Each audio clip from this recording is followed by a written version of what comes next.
Why, hello and welcome everybody. Also, good morning. So today I wanted to go ahead and kind of talk with you through my my league starter for Path of Exile 0.4. Really excited for this primarily because we get the Druid. So I'm going to play a short clip from GGG so you guys can kind of see some gameplay footage. I actually just dropped this quite literally 35 minutes ago, so perfect time. And then I'm going to walk you through.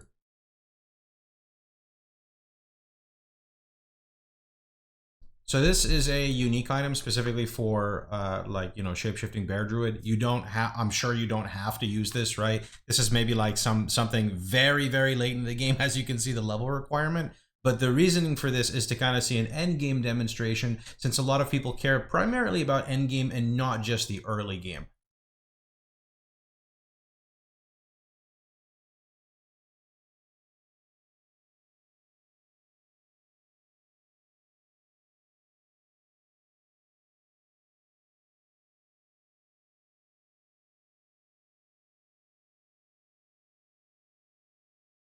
This right here is what I'm pretty much talking about. Rampage.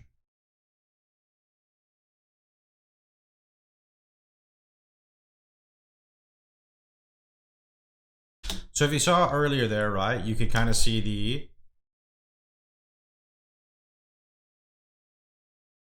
I mean, you guys already saw it. Basically the trampling animation, where as you're running, your character's basically hitting around you, rocking probably some type of physical damage as fire and or, pure fizz. This specifically is converting things to fire damage, then, synergizing well with Herald of Ash, kind of making like a pseudo walking build. Of course, you're going to still have to do some stuff. You're going to have slams here and there. And his character does look incredibly squishy, but we have solutions to that. So with that being said, let's go ahead and talk about it. So over here, I just kind of put a little MS Paint thing together really quickly. So essentially, there is a new Spirit Gem. And before I guess we get into the new Spirit Gem, we'll talk about the actual skill usage, right? So over here, we showed this originally when I was talking about my build idea. There's this nice gem called Walking Calamity. And if you look in the demo right over here, I want to say you can kind of see them using Walking Calamity. Or maybe this might just be the trample skill. I'm not, that's the Walking Calamity right there with the meteors. Now, the interesting thing about this skill is that it's rage focused, it requires glory, but more importantly, it's an attack skill.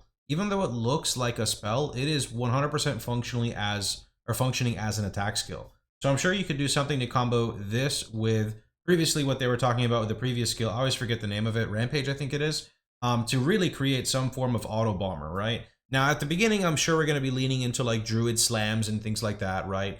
And this is why I plan on taking the Shaman ascendancy. So let's back it up here and kind of go ahead and jump right on into, that's Oracle. Here's Shaman. So sorry the quality isn't the best here, but they did just recently reveal Shaman. Now, it's hard to say exactly everything we're going to take, but I can easily see 4 nodes that I'm very, very interested in.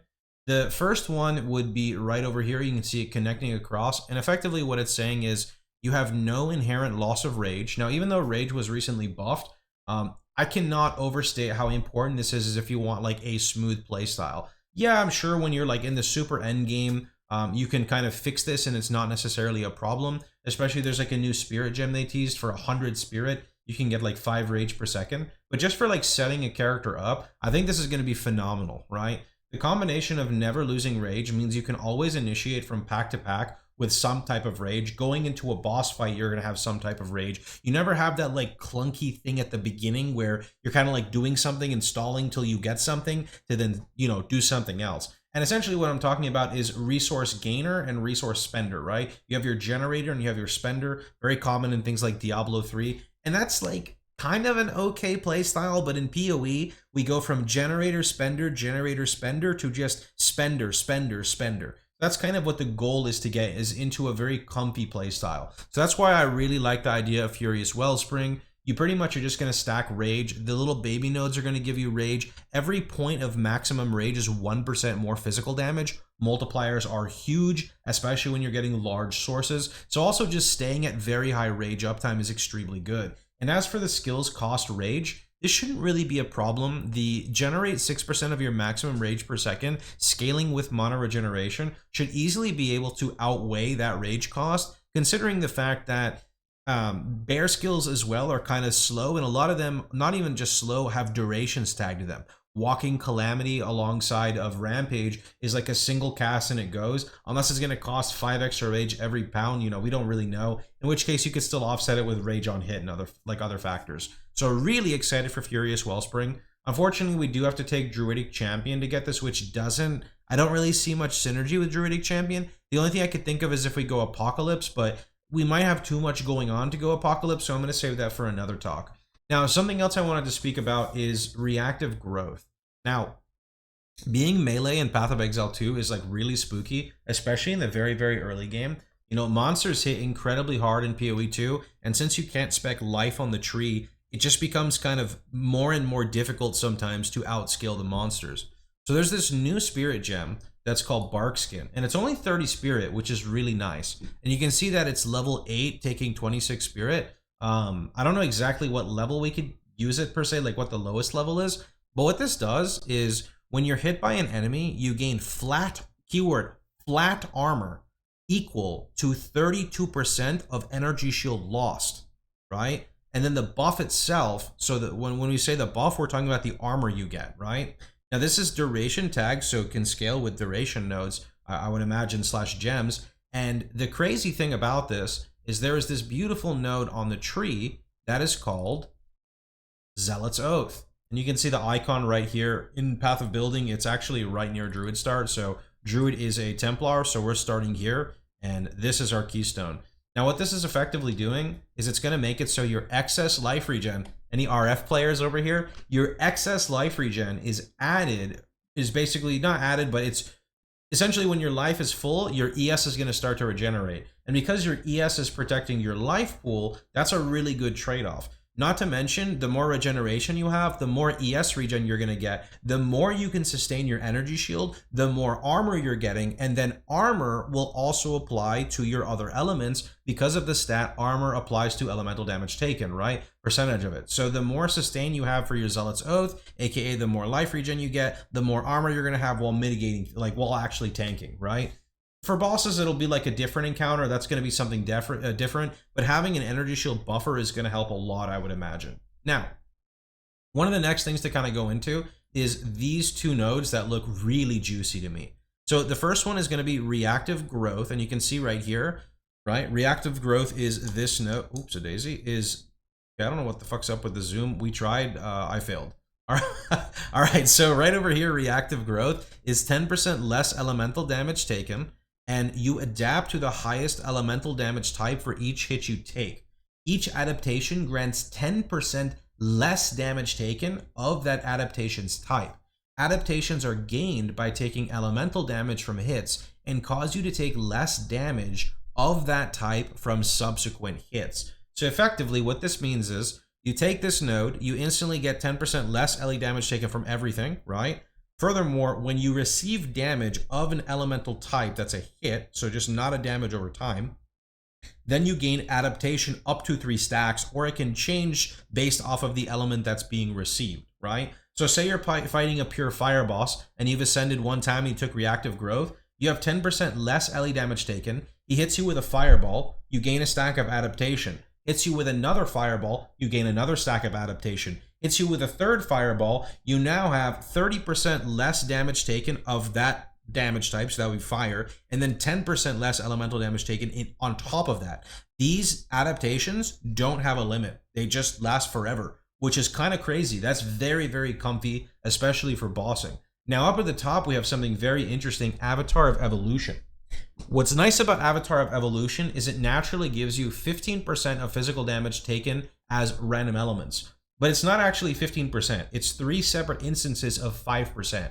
And the reason that that's important is because and maybe I'm wrong here, some of the comments may have to call me out. I don't have too much PoE 2 knowledge compared to PoE 1. However, the way it reads to me is because of the stat, armor applies to elemental damage, you know, that you can stack. Let me see if I can actually pull it up in the tree here really fast. So, does this have it as an example? So 30% of armor also applies to elemental damage. So this right here, Prism Guard, right? Because armor in general in PoE 1 and PoE 2 fluctuate with the hit received. So what that means is if a mob does more physical damage, if a mob does 5k physical damage, you need, say, X amount of armor to mitigate a certain amount. If it hits 10k, you need more armor. So you have to keep up with your armor values. Whereas resistance, you can just say, I'm resistance capped, and you can kind of move on, right? So the Avatar Evolution, when it's splitting into 3 different ways, your armor is going to have, it's basically going to be more impactful, because instead of it rolling against 1 element, it's rolling against 3 elements, but a small amount, which means less armor goes along like a further way, if that makes any sense. So this is a really, really nice node for mitigating physical damage, not to mention when you take a hit now that's physical, it's going to convert it into X element, and then based off of the hit received, you're going to instantly trigger your reactive growth, which is really cool. The downside is that the adaptations only last 5 seconds. The good side is when you're mapping in Path of Exile, you get hit 362 times in 5 seconds, so that's really not a problem. It also doubles your adaptation effect, which makes it even stronger, which is really sick. The only downside I think I would see for this now is bossing, where when you're bossing now, you're not going to have good uptime on your adaptation specifically unless you can face tank everything. With that being said, you're still getting the 15% physical damage taken as, you know, separate elements, so 555, and you still get reactive growth for the 10% less taken. So I'm kind of leaning towards a Furious Wellspring Avatar of Evolution. The only other thing I would really say is there could potentially be like a case for a weapon swap Bringer of the Apocalypse setup. Well, basically Apocalypse, right? We watched in a Ziggy D video where Apocalypse actually tries to focus in on a specific target. So if you're just fighting a boss and you click Apocalypse, all of the Apocalypse will hit the boss, which is actually really cool. So I could potentially see a world where we do a weapon swap Apocalypse. And the reason I say weapon swap Apocalypse is because Talisman by nature is primarily like for attack builds. All of the skills we're using are attacks. Apocalypse is specifically a spell. So you'd want to have a weapon swap for like a really, you know, a really strong staff designed for spells. You'd have your tree designed for weapon swap. And then you also get the benefit right over here from the Druidic Champion for the Rage grants you more spell damage. And then you would just tap the Apocalypse and instantly go back to your regular form, right? Not really sure if that's going to be a thing, I'm going to be honest. That's something for the future to experiment with. And turning the seasons over here is pretty nice because it just provides a random aura of exposure. Anyway, though, that's pretty much about it that I kind of wanted to run you guys down. I'm definitely going to be playing Bear Druid on start. I'm going to have a Mobalytics planner here where I'm going to be updating things as I go. Going to have a lot of fun with it, so hang out on the Twitch channel if you guys want. We'll also be doing YouTube guides for the character as we progress, but I just really kind of want to enjoy the Druid kit. It looks really interesting to me. Other than that, I hope you guys have a wonderful time. Hope you guys enjoyed yourselves. If I end up not liking Bear Druid, where I'm pretty sure I will, I definitely will fall back probably on Wolf form. The Wolf form looked pretty sick, but we're not going to cover that now. So hope you guys had a wonderful time. Hope you guys enjoyed yourselves. I'm really excited for the next upcoming league for Path of Exile. So I'll see you guys there. Take care, and I'll see you guys on the stream. Thanks for watching, everybody.